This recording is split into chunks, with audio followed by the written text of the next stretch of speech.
That's how I broke my last one. I want it on the table, and then I always forget about it. Okay, so stringers, there are a few ways you can pull them. And it's a way that you can pull down color for easy application. So I'm gonna do a few different methods. And the thickness of the stringer depends on like how thick you want to be able to apply it. Thank you so much. So method number one, sort of most straightforward method, is using your tweezers. This is the reducing color. I actually am not sure right off the bat what it is, but you can tell if you look closely, especially on my side.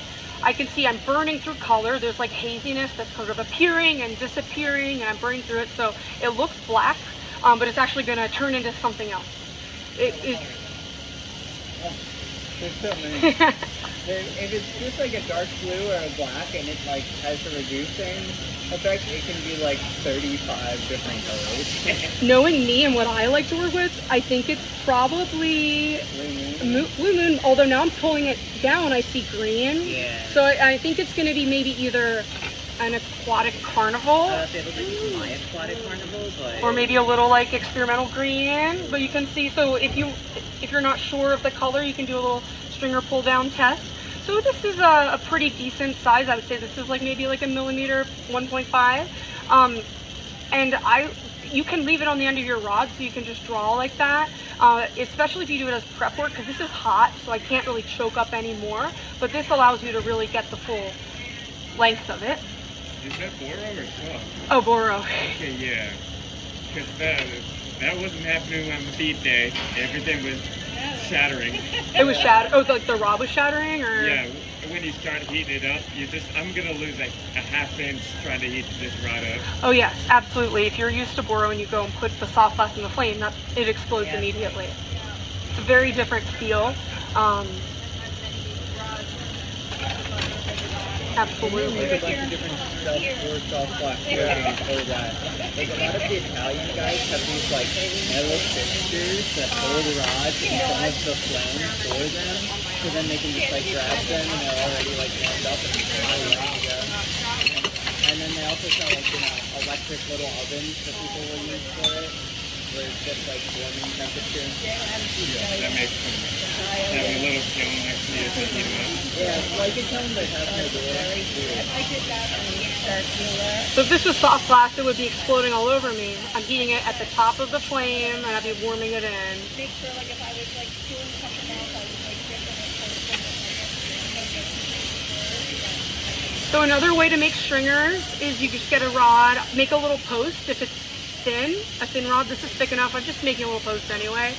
You're gonna make a seal, straight seal on there, and then we're gonna heat up further up the rod. We're building some heat in. I'm not heating just one spot, but rather, building in some heat back and forth. Then I can come out of the flame and I'm gonna pull. The faster you pull, the skinnier your stringer is. So generally in the beginning, people might accidentally pull their stringers really, really thin.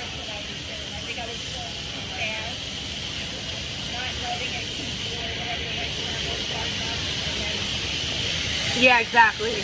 And if you pull them like hair thin, it's this usefulness is sort of limited. This is a nice, a nice thickness. I wouldn't even, even thicker is fine, because you can always sort of use less, like if you're doing dots and whatever. I could have left this on the rod too, and then you could have two little sections or whatever. So there's just some ways you can pull stringers. This is like really specialized, it's super thin. You can make straight lines and stuff, but the way actually to do that is it's really nuanced. You basically try to put it on, you don't even draw it, you like put it on cold and then let heat wrap around. It's fancy, yeah. If you want to see that, we can talk about that. Another fun little guy here. Who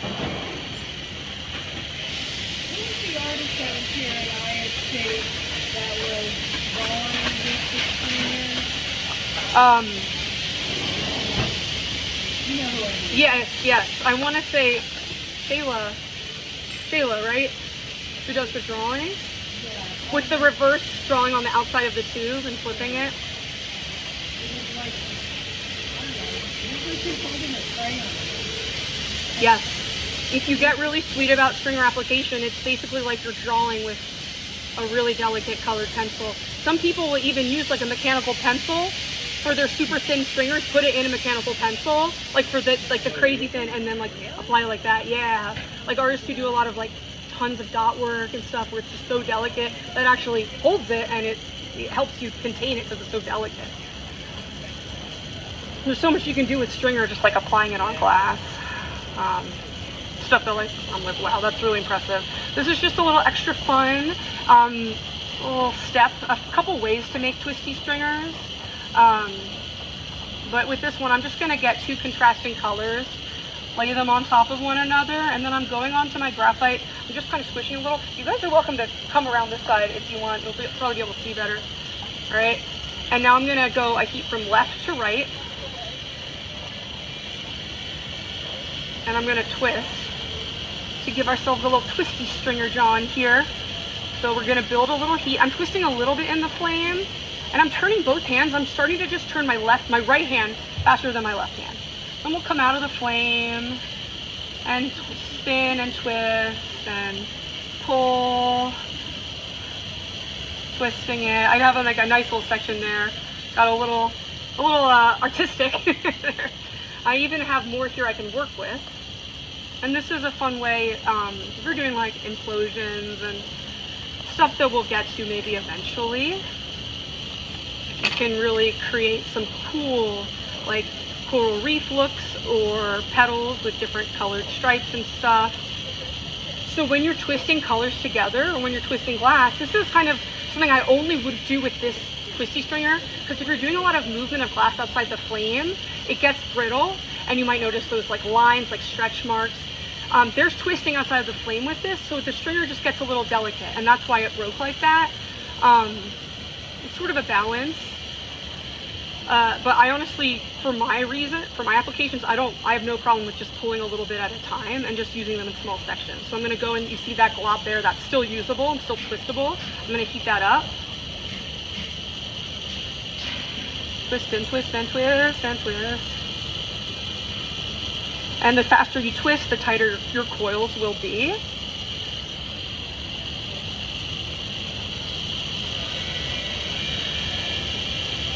So, yeah, there's that. That's fun. And you could even do that on a bigger scale, twist some colors together, not pull it, and you can get some fun little earrings or ornaments and stuff like that. So I'll just pass that around, like hold it underneath my hand if you want to see that up close.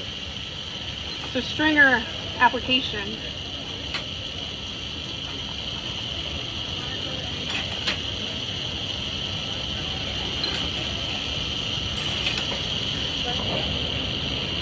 Let's chat a little bit about stringer application for those of you who want to use it. I'm going to create like a little canvas, as it were, out of glass that we'll draw on.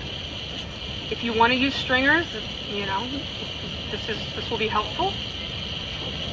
And just a heads up, that thing going around, it's a little hot on the top, so you can just hold it. And when we get into hollow stuff, a lot of the same ideas apply. Adding color, adding stringer, surface decoration, it's all still applicable. It's nice to practice it in a low stakes environment. So if I ever wanted to like write on glass or something like that, I would, anytime I do something that I'm like, oh, I haven't done that in a while, or I've never done that, just do it in clear, make a little low stakes sample, and practice like that, like just like I'm doing now. So.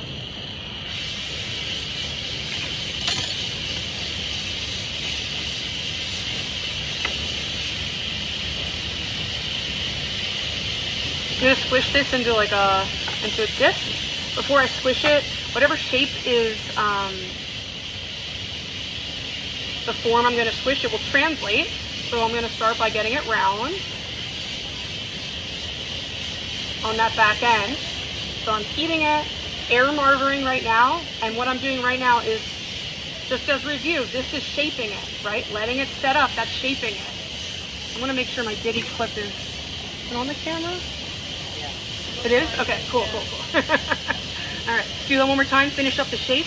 And as a little bonus,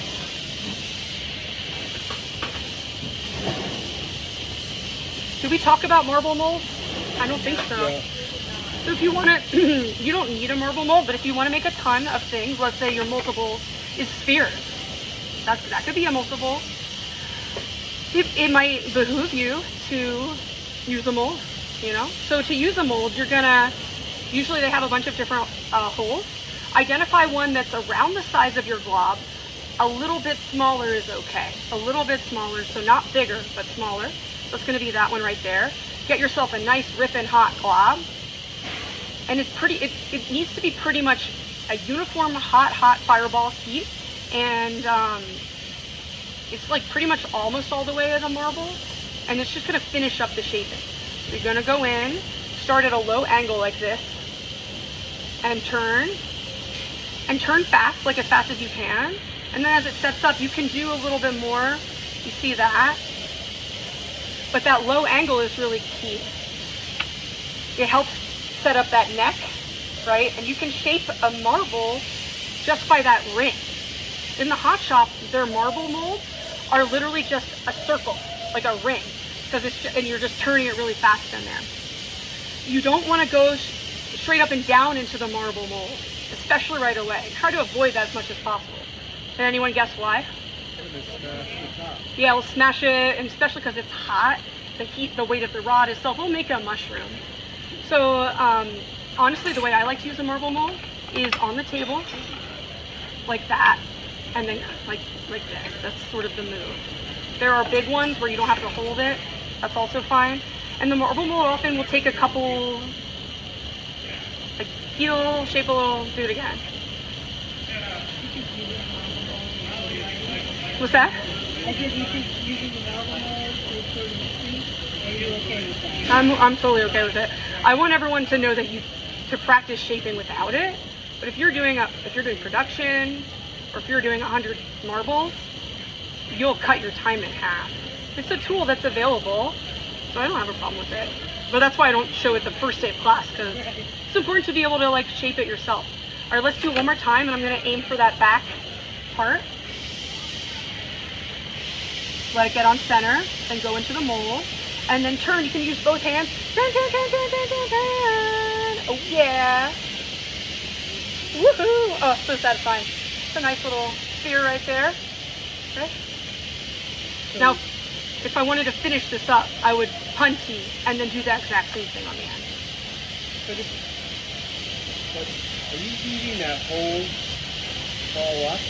Yeah. So what I don't understand is, I think practically every time you're going in, you're restarting it? Not really, because I'm basically heating, there's like a core stability, which is why it's not really dripping.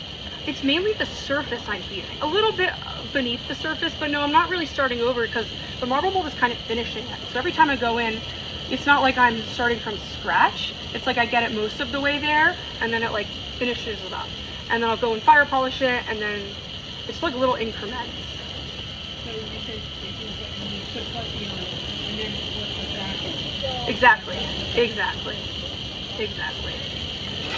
All right, so we're gonna squish this.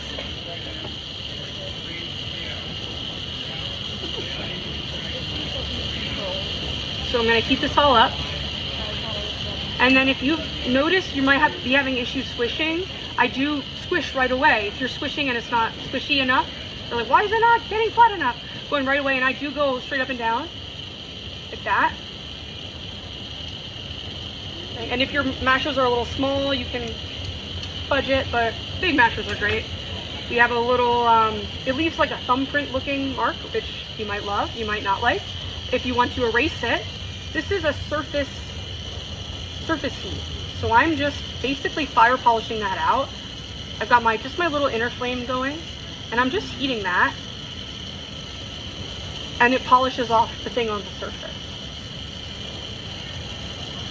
So kind of like heating the surface or a surface heat versus a core heat is like it's a nuanced but important concept that you'll kind of keep building upon. And it's also really important in the hot shop as well, if you've ever done that.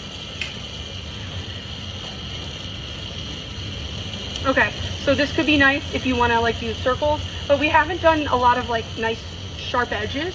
So we're gonna make this into like a rectangle, like a little sign, maybe like a license plate. I don't know. So glass doesn't want to be square. You may have found it really likes to be what? Round. It loves to be round. So that's why doing this is a little bit of the next level, and it requires some shaping and attention. I'm gonna get a medium-sized handle here.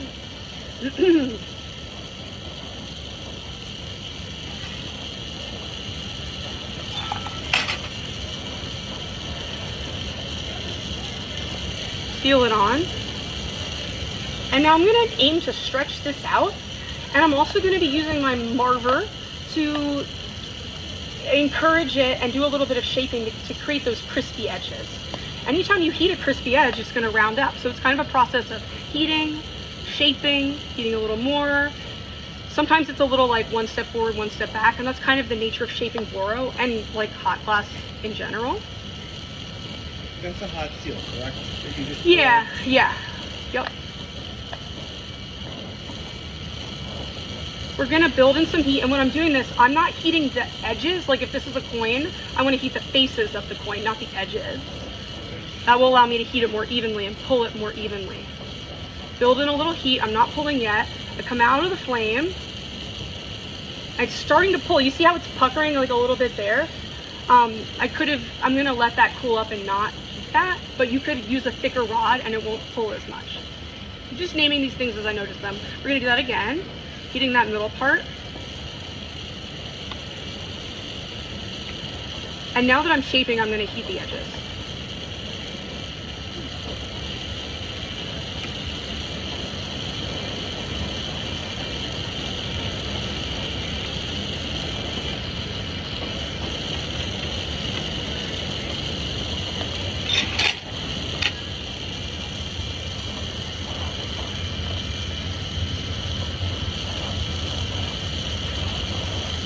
I'm gonna heat that one edge. We're just working on squaring it up. And there will be a little bit of like a fold over as part of the process. That's okay, but we're gonna smooth it out at the end.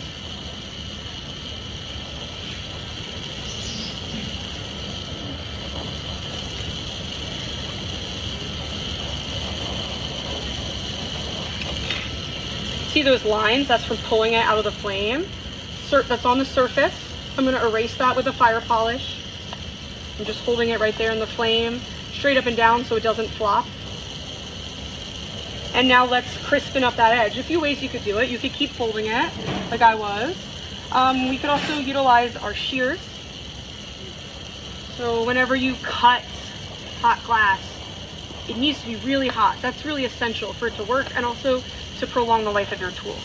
If you ever hear a crunch or you see like cold glass crunching, your glass is too cold.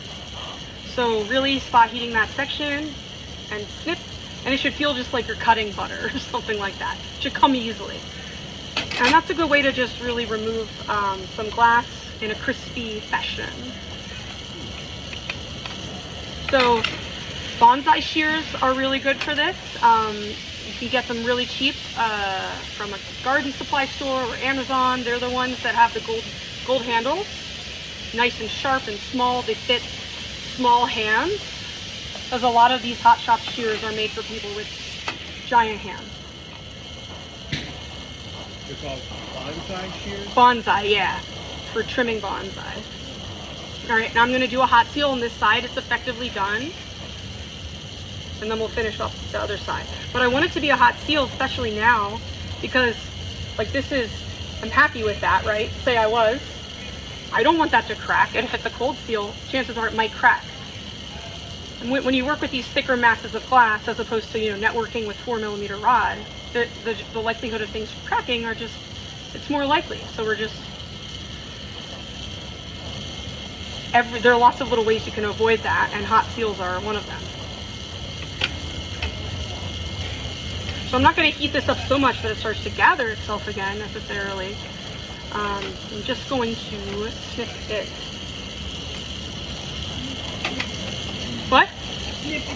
Snip it good, yeah. Yeah.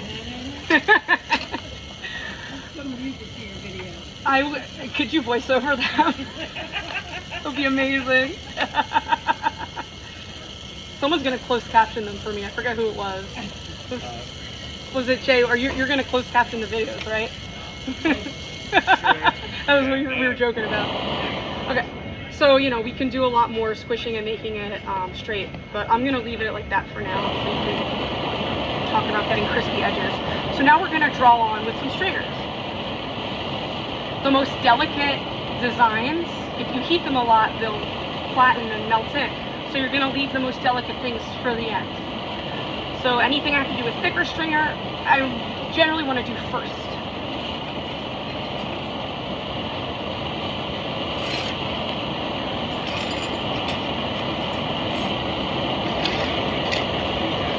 How do I get the torch to do that? Yeah.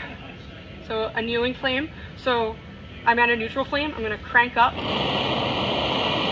my inner gas and turn down my inner oxygen. My outer oxygen is on a little bit.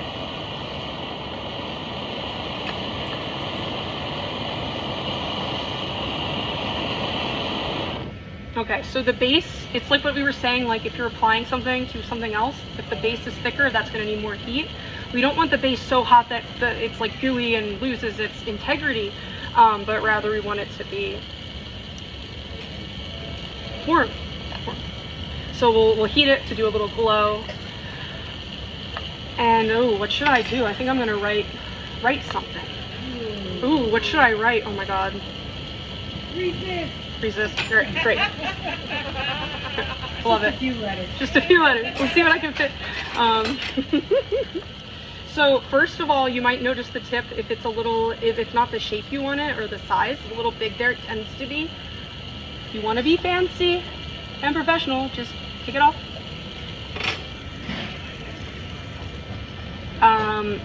When I'm doing stringer drawing, I like to plant myself down and have as much stability as possible. So elbows on the table. I'm going to adjust my torch so that it is, it's not like in my face. Turn it down. This is when I would really, I rarely turn off the outer oxygen, but this is a time when I would, because it doesn't need to be crazy hot. We don't want it to be so penetrating. So I'm just heating up the base here. It's going to take me a second to get into the flow. Alan, why do you keep the outer oxygen on most of the time? What does it do? It's helpful to, if you want to jump to an annealing flame real quick, it's like already there. It stabilizes the flame. It also just allows you to have a slightly hotter, small flame. So, if you're doing little things, you're making little creatures, that's helpful.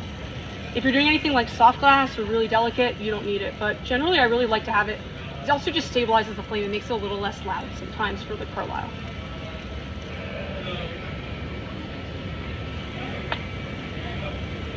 And small, like honestly, use the smallest flame you possibly can, especially with something like this, because you'll just have more control. You could try that. The second it gets hot, the marker will start to fade, but you might have some, it might be worth trying. Because sometimes there's a little bit left over that you can see. Scratch into the glass with like another piece of gas, and you can always see the scratches, and you can kind of flame out. But even when you heat up Sharpie, like it disappears, but sometimes you can see a ghost of it. That's kind of a good idea. If this was cold, I would do that. And some people use the silver Sharpie specifically for that. Last row one wouldn't flame. Alright, so is this stringer directly in the flame or are you side swiping?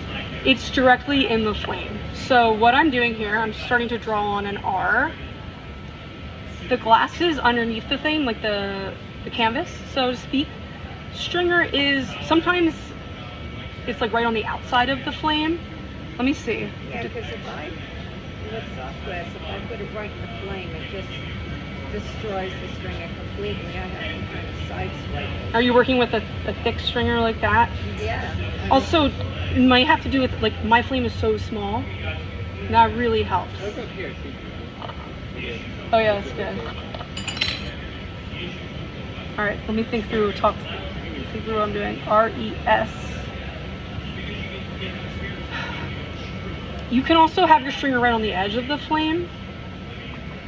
Now, I'm not gonna write the whole word and to just cross my fingers. I'm gonna do a couple and then use a gentle flame to just melt it in a little bit.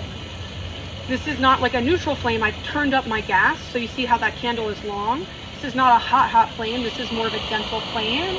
It's not quite annealing, but it's gentler. And that's allowing me to heat the clear, to soak that in and get any little bits. And the parts you need to pay extra attention to are the ends. That's where it's usually raised off the end. If you're doing dots or lines, that's where it's given the least amount of heat, because you know, if you're starting there and you're ending there, like starting, ending, I'm not in the flame as much. And that's where cracks will form and that's where things will pop off. It's just the nature of it. So paying extra attention to like the bottom of the R, where I can see it's raised off, and just gently smoothing it in. It's gotten off center a little bit, so I'm gonna put it back on center. Why make it harder for myself?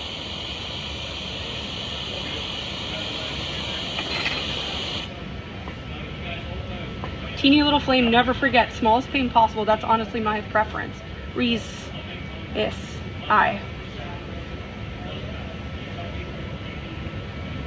And I'm resting my hand on the car. Like, it's a little hot. I haven't done giant honking flames yet, so it's just a little toasty. If you're doing a lot of flame working and it gets hot, you don't do. That's what an Elmarver is good for, but I'm just pointing out. But yeah, you could get like, yeah, you could use like a fire resistant glove, or even like maybe laying it, yeah, exactly, or like even like laying it there, or rolling your sleeve up a little. If you're doing like a lot of fire, big flame, you might want to do a different torch, or you can use your hand torch. Perfect for that. You could do like what painters do when they use like a big stick. Like, I wonder if that would work or get in the way. Oh, What do you mean big stick? You know, like, Just to keep your hand steady. Keep it steady. yeah, like you can put it like on your shoulder or then on the table, and then it's like a stick that's there, like to rest your arm on. Oh yeah, that's a cute idea. Here's resist. Oh, wow. And what does it say backward? It says scissor. I don't know. People at Is there a home. hidden meaning to that? It's hard to see. So, yeah, anything you want to set up, like grab some wood, whatever you want. I mean, there are like, you know, things called creation stations. I'm sure you know about them, where they're little armrests. That's helpful for bead making. Whatever it is, just feel comfortable with it. Okay, so I am using like a hot annealing flame. So I've turned up my gas, so it's a big fireball, and I'm allowing it to smooth in. Let's do a little bit more. Resist. My sister has a shirt that I love. It says rest is resistance. So maybe I'll make a drill a hole and make another one. Rest is, and make it like a necklace set. Earrings, who knows? But what? That'd be neat. It'd be cute, right? It's an important message. When we live in this capitalist world where if you're resting, I feel guilty about resting. What is that? That's drinking the Kool-Aid. That's each one of these, I'm giving a little heat. I'm watching it heat up and glow. That's really important to, even if it's little dots or whatever, you need to watch that glow. It doesn't mean you have to let it all melt in, but that glow is important. Okay, let's do a little bit more like lines and stuff. So I'll use I'll just use this. I'm making it, if I use it like this, I would be making it way harder than it needs to, right? It's like using a pencil that's way too long. So I can cut it down, I can, you know, honestly, you could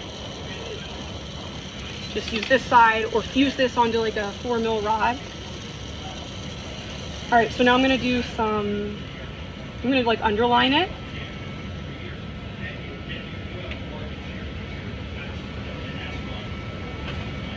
Again, I want to make that everything it's going to translate. So I want it to be nice and straight. Little flame here.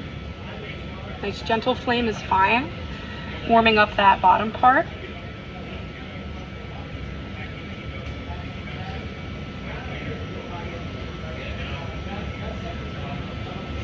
And in this case, I'm pulling.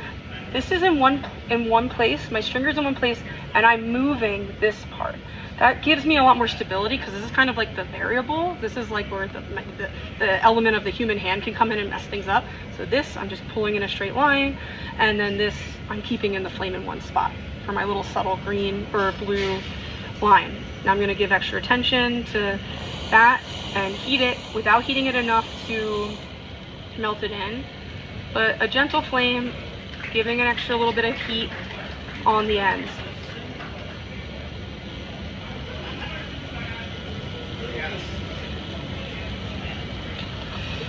And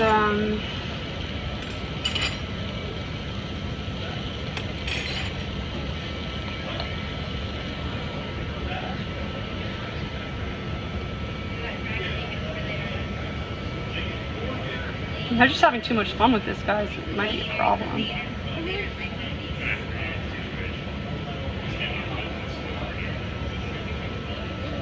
Little wigglies, wiggly squigglies. The glass is your canvas. You can actually treat it, like there are artists who treat glass literally like a canvas, and they paint and they draw and they do insanely intricate designs that are just amazing with stringer. Like you can, you know, draw a little window and color it in. And there's some artists that we can look at that are really doing that, that specialize in those techniques. It's just really incredible.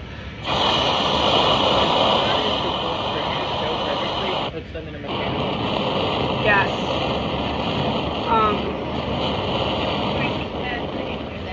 There's an artist who pulls stringers so perfectly, he puts them in a mechanical pencil to do his drawing. I'm heating it not enough to melt it in all the way, but just enough to make it a happy seal.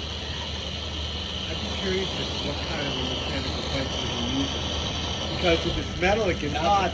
If it's plastic, it melts.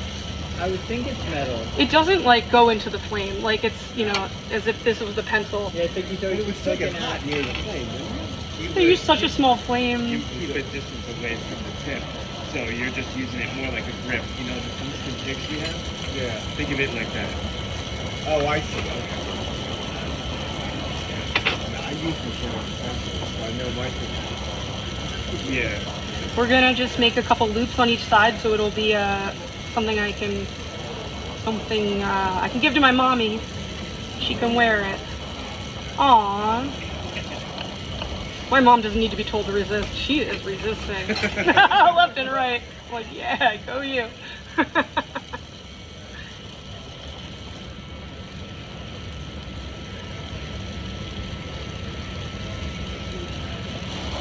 Now this is where I want to use a small sharp flame, nice and hot, to heat that connection point where they're both joined on. Make sure both connections are a hot seal, and then I can go in and smooth it out. So a nice tool to use is something round, like a reamer is nice, or even tweezers that have rounded tips. Not tweezers that are, you know, your standard tweezers that have your sort of squared tips. So having a tool just for this is really nice. Go in and I'm turning.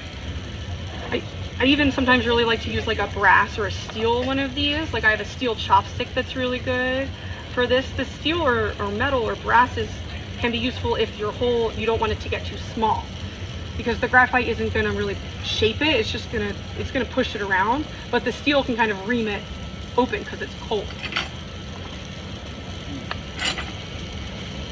Does that make sense?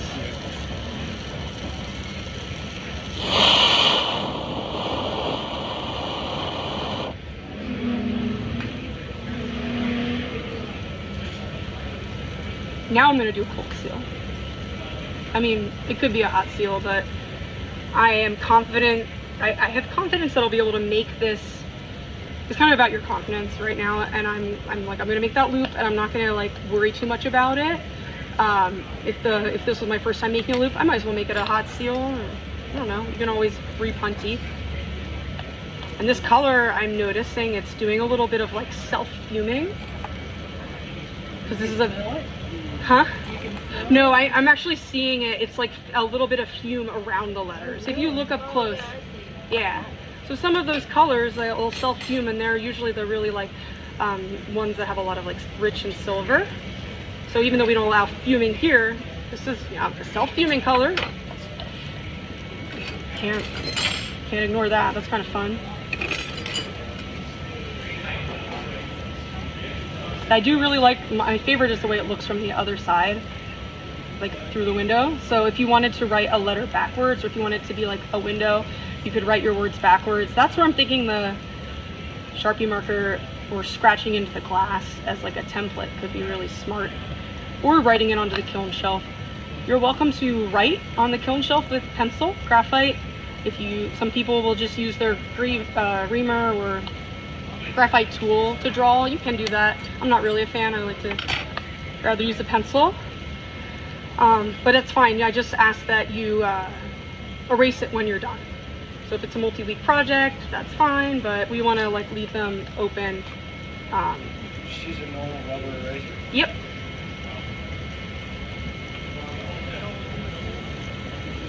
What's that? Good old number 2. Good old number 2. Honestly, any number.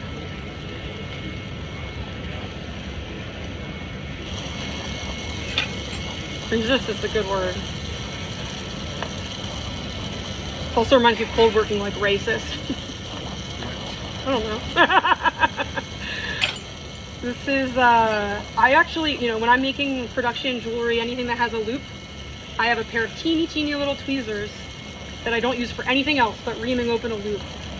They're nice because they're tapered, and they're small. They can get into a little space, and then I can kind of open them up as I go inside, and it's really fantastic for that. Or little tiny shears, like the kind you'd like cut your Yorkshire Terrier's fangs with. Little teeny ones, right? Just alternative tools. All right, raise this, woohoo! Thanks for clapping for me. I'm glad you're here, Rena, hyping me up today. So, yeah, I'm so bad at finding the thing. All right, there we go.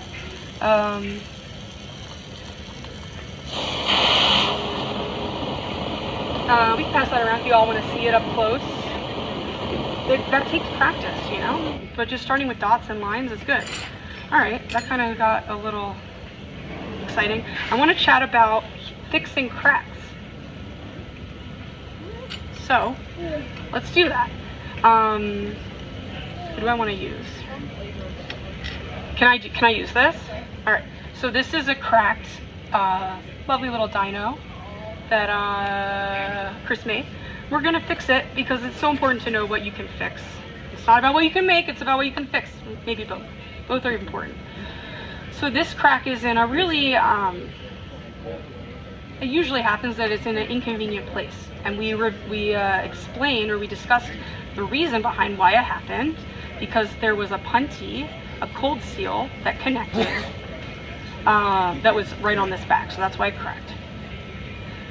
So we're gonna bridge up the legs, because since they're all connected over where this crack is, there's no fixing the crack without having the legs really go everywhere.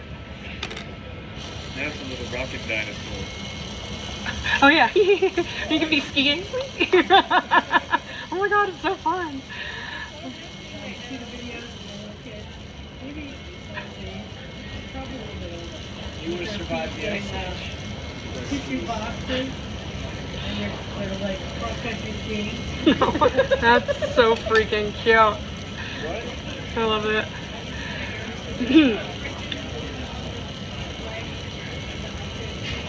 Can you say a little louder? Bridging the legs. Yeah, I'm bridging on the legs so I can heat this and they're not going to move. And I'm doing that. I haven't really preheated this because these are appendages, so I can heat them and not have it crack. If I went and put this right in the flame, that's going to just pop off. So we're prepping by heating the legs.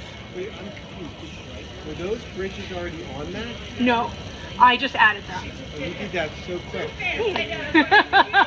I'm like, Like magic. It's like you know what you're doing. It's like I've maybe done it a couple times. It's like the only difference here. I'm gonna bridge the tail, make it easy for me. If I have 3mm rod, I could use it as well, because honestly, it's not even a 3mm, a skinny rod, even a stringer as a bridge. In this context, will do a lot. Okay, so now if I wanted to, if I had a kiln going, I'd throw it in the kiln. Why not? Like, man, make it easy for me. But I'm not. Let's look at if we don't have a kiln. Because it's gonna preheat and warm it up and make the glass happy. Any amount is good. At least 15 minutes is good, is happy. All right, I'm gonna put a handle onto, I'm gonna use a slightly thicker one to make it ergonomic. Now where am I gonna put my handle? I'm not gonna put it there. That would be a real mess if I was trying to heat that up. So I'll put it out of the way, and I also wanna put it on center. So if I put it right here on this bridge, that's gonna keep the dinosaur fairly on center for me, make it more ergonomic. I'm gonna heat that, make it a hot seal. As it's setting up, let gravity, you know, keep it on center for you. Because if it gets off center, you're fighting gravity. It makes it way harder for no reason. All right. You use such a big rod, any reason? It's more comfortable. If I was trying to balance this on a 4 mil, I could, but this is like less strain on my arms. Yep. All right, put that back on center. And because I know that neck is gonna move around, we're gonna go ahead and bridge our fun little friend's face. And this isn't all these places I'm bridging them because they're appendages, they're sticking out, and it's a good place to bridge them because it will be easy to remove. I'm not gonna introduce a ton of stress because they're right at the end, they're not like a core connection point. Does that make sense? Like, again, if you were bridging to the middle of the neck, that would be really annoying to take off because you'd have some punty mark, you'd have to polish off, and I don't want to mess that neck. That neck is good, I want to keep that. All right, look how cute he's like ready to go. All right, so pop this in the kiln maybe if you wanted to. Yeah, right? You know? So Oh, like it was in a museum. So Madeline, you use, I don't know, what is that? 6 millimeters? This rod? Yeah. It's like 7, some random you size. use that like 6 or 7 for most of your handles? In this instance, it's proportionate to the size of this. So I chose this. I could use like a slightly smaller one, but if I was using 4, it wouldn't be comfortable. I wouldn't use like a massive, like this would be overkill, but this feels comfortable in my hand. Turning it is pretty easy. And you see how it got like a little tapered down? You can always do that, marver it down. Yeah, that is just soot from the flame. That's carbon that appears, that gray stuff you see, that's just carbon that appears on a reducing flame. You reduce the oxygen, it gets sooty. That will melt, that will burn off in the flame or in the kiln, or it will wipe off afterward. But actually what this is doing right now is it's telling you some really important information. The carbon appears when your flame is cold, relatively, not hot enough to melt, and the carbon appears when it's right underneath annealing temperature. It burns off at around annealing temperature. When it starts to get to annealing temperature, it will burn off. So that'll tell me that it's not temperature and actually increasing. Yeah. So by increasing it, that means it's just adding a little touch more. Yeah. We're gonna add some more So heat. it's not, that soot is not going to disappear with time. It will. In the annealing flame. Yeah, it will, not in the annealing flame because I'm actually still adding it. Yeah. But as soon as I start my oxygen or I go above 1050, it will burn off. So another thing you can do is like this is really good information. I didn't know this until I was like at least 5, 6, 7 years into my flameworking career. I didn't know about this. But you could even like coat it something in carbon, stick it in the back of the kiln, and then this is how you can know, has it been annealed yet? Is it garaged properly? Check it after 15 minutes, after 20 minutes, has the carbon still there? Is it burned off in some spots? Is it not burned off in some spots? Chances are, like in some spots where it's thicker, maybe it hasn't fully burned off. So that's just a nice little information you can use. Could you do that in the flame too? Like if you're flame annealing something? Yeah, exactly, yes, you can do it also in the flame. So, 'Cause I feel like I never know when I'm flame annealing. yeah, like when is it enough when you're flame annealing? Yeah, exactly. So I'm starting this with a cold flame because this is room temp, right? If this was already like in the kiln at 1050, I wouldn't have to use the gassy flame. So it's getting coated in carbon and I'm at the top of the flame. It's been going on for like at least 5 minutes. So I'm gonna start to slowly turn up my oxygen. Okay, and this is an incremental process of adding in heat. Okay, so my outer oxygen is cracked a little bit. This one is, my inner oxygen isn't on at all. I'm gonna start to turn up my inner oxygen. And you see it starts to glow. If you look over your ditties, it's subtle, but you start to see an orange glow that happens as the carbon burns off. And we're looking at the flame. This is how it was before. And now I'm gonna turn this up. Look at here. It's gonna get more blue. And the candle goes like from a broom to more like a point. and the orange is gonna come back down and turn into a candle like that. So we're slowly adding a little more oxygen. This is an annealing flame. You can see the carbon is burning off. Let's add some more oxygen, and this is slow. And the beautiful thing is, in a lot of this process, the heat is gonna soak in, and not just a whole surface heat, but a core heat.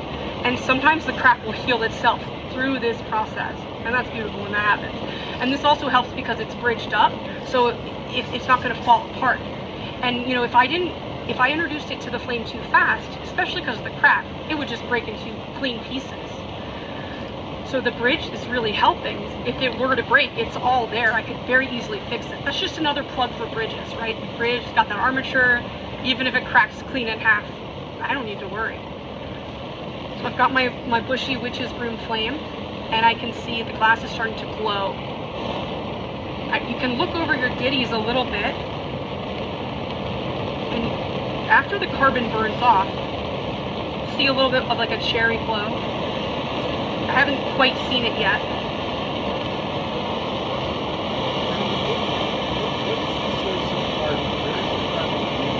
From the gas. Yeah, it's just if you use like a candle, the exact same thing would happen. All right, I'm holding in the flame.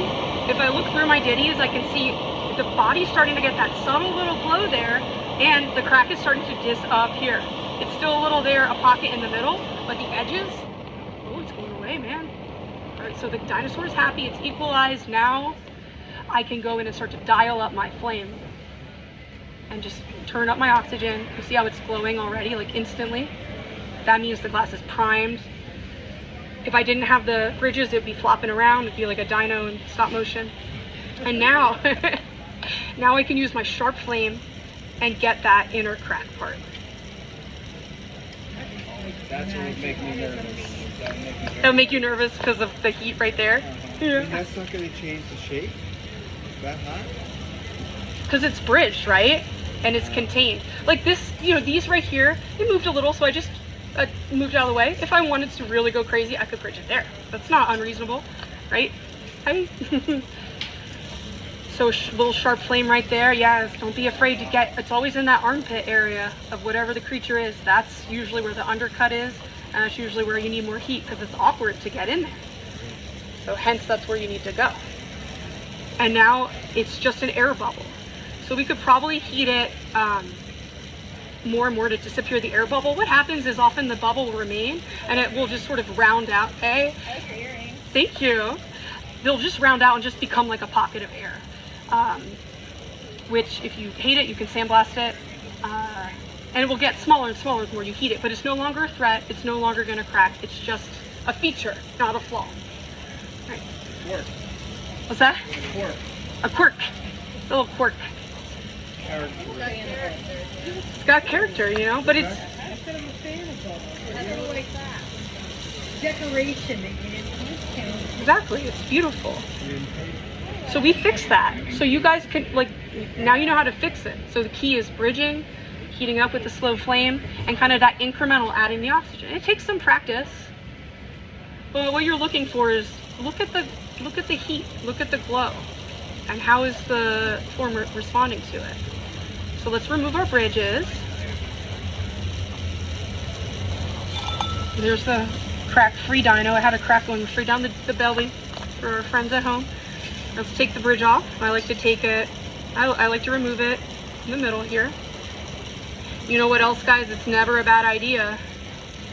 My spidey sense is telling me just anneal it. Use an annealing flame for a moment, especially before we take the bridges off. Not a problem. The kiln's all the way over there. Why stress? An annealing flame, if it's a cold annealing flame, it won't move your piece, but there are times when if your annealing flame is getting a little hot, or even an annealing flame, it can get just hot enough that your legs or neck could move. So that's why I'll do the annealing flame before I take the bridges off. Good thing to do. And for how long? As long as you really want, as long as you're willing. At least a minute is good. At least 60 seconds. I was going to ask you if it was important to remove the bridge pieces in the order that you put them on, but I'm assuming that because it's solid, it doesn't matter as much. Yeah, it doesn't matter. I would generally just remove like the biggest ones that are most in the way. And if there's anything I'm like worried about moving the most, I would just remove them last. But no.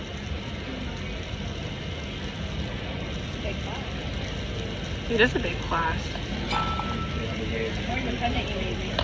Aww, that's cute. Yay! Heady pendant, implosion. Looks nice. You did make it. I did. Yeah, we did a little exchange. I got a cute little bracelet from Jersey. Jersey Show. I'm trying to, you know, heat and you know, retain as much of the integrity of the original piece as I can, but if I did mess it up, you know, Chris is not gonna know. Oh wait, you're right here, you'll know. Can always add or remove.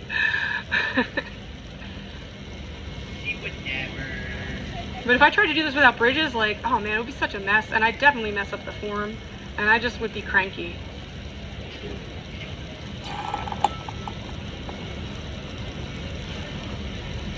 Is this helpful, this sort of discussion on, it's like, because if you come from soft glass, and like hot shop or kiln shop, you don't know that you can fix, like if the culture is, or the culture is different, the ideas are different, like you can't, with Woro you can really fix things that are in pieces. If you set it up correctly, you're golden. I mean, this is like a good, this punty right here, it's doing the thing, it's just, it's hot, it's a hot seal, it's fine. We'll just remove that and bam. And so then I would, you know, if I haven't annealed it too much, I would pop it in the kiln. But there's our fixed little dinosaur. And let's see, thank you so much. Wow, I'm loving the hyping up. And here's my one little trick, you know, it stands but not quite as much as, like it's not super sturdy. Just kick it out a little bit. That's gonna give it a little bit more, a little bit more. It just has to have 3 points of contact with the table. That's all you need. Oh yeah, 4 on the floor. There we go. All right. How are we doing? All right, awesome. Any questions about that? All right, sweet. Do you guys want to see the little human figure? Yeah. All right, sweet. Amazing. Okay. Do we want to see you do this like in the next 6 hours? Amazing.